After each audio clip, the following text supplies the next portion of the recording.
We spent the 20th century bracing for a regime of surveillance and terror.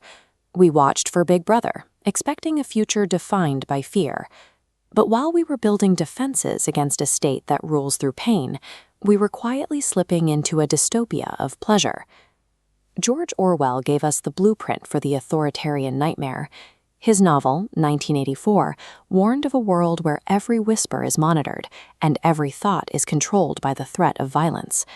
But Aldous Huxley envisioned a competing, more insidious threat in Brave New World. In his version of the future, citizens aren't coerced into compliance by a secret police. They are seduced into it by absolute comfort. Cultural critic Neil Postman argued that while Orwell feared the state would ban books, Huxley feared there would eventually be no reason to ban them because no one would want to read. Orwell feared those who would deprive us of information. Huxley feared those who would give us so much that we would be reduced to passivity and egoism. Huxley wrote his novel as a dark satire of early industrialization. He watched the rise of the assembly line, the peak of mechanical efficiency, and imagined a society where human beings were treated like interchangeable parts, mass-produced to keep the gears of industry turning. The irony of the digital age is that Huxley's satirical warning has unintentionally become our functional infrastructure. Without a centralized plan, we have arrived at the exact destination he feared most. The first pillar of Huxley's blueprint is the eradication of human discomfort. To maintain social stability, the world must be scrubbed of boredom, anxiety, and all negative emotion. To achieve this, the state provides soma, a side-effect-free, state-issued pleasure drug, and the feelies, immersive movies where the audience experiences every physical sensation of the actors. These tools ensure that no one is ever truly alone with their own thoughts. We don't have state-mandated narcotics, but we have built a digital equivalent. The constant stimulation of our screens prevents even a moment of reflection, medicating ourselves against the perceived pain of a quiet mind.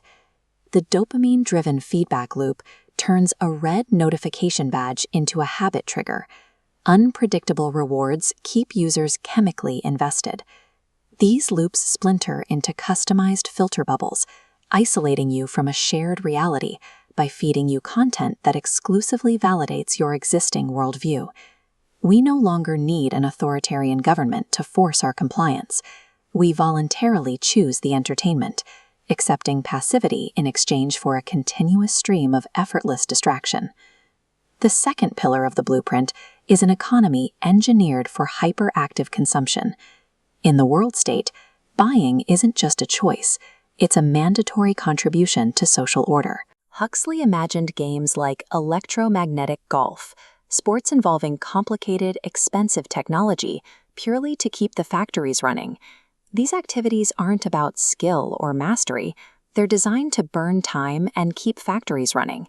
The citizens worship Henry Ford as a literal god, valuing the efficiency of mass production over the messy unpredictability of human individuality.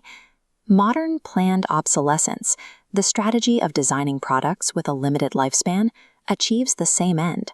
Whether it's software that slows down or the fast fashion model of clothing meant to be discarded, the goal is always replacement over repair. Marketing has shifted from selling products to selling identities. We are conditioned to see underconsumption as a personal failure, compelling us to constantly discard the old and purchase new goods to stay relevant in society. The purpose of this engine is to ensure the cycle of mass consumption is permanent and inescapable, whether it solves a human problem or not. The final pillar is the industrialization of human reproduction to create a rigid social hierarchy. This ensures every individual is perfectly satisfied with their place in the workforce, however menial. In the novel, the Bokanovsky process, a cloning technique that creates dozens of identical twins from a single egg, allows the state to mass-produce workers. These embryos are chemically conditioned to become elite alphas, or stunted epsilons before they are born. Without engineering embryos, we have created an algorithmic version of this hierarchy through the gig economy.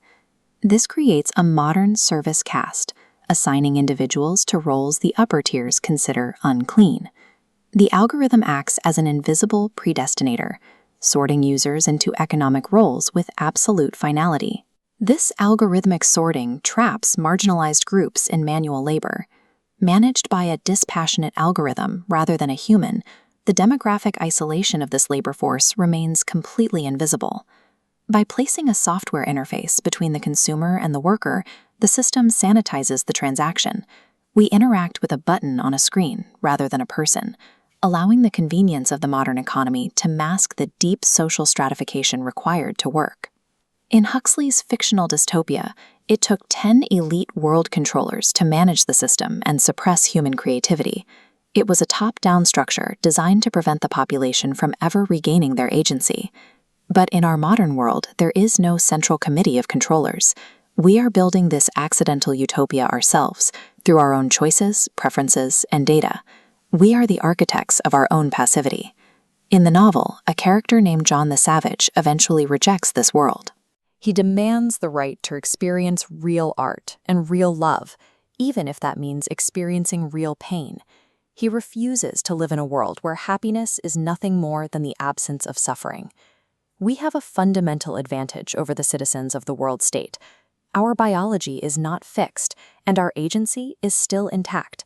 We have the power to disconnect from the feedback loop and reject the convenience offered by the algorithm. True freedom is not found in algorithmic comfort or effortless pleasure.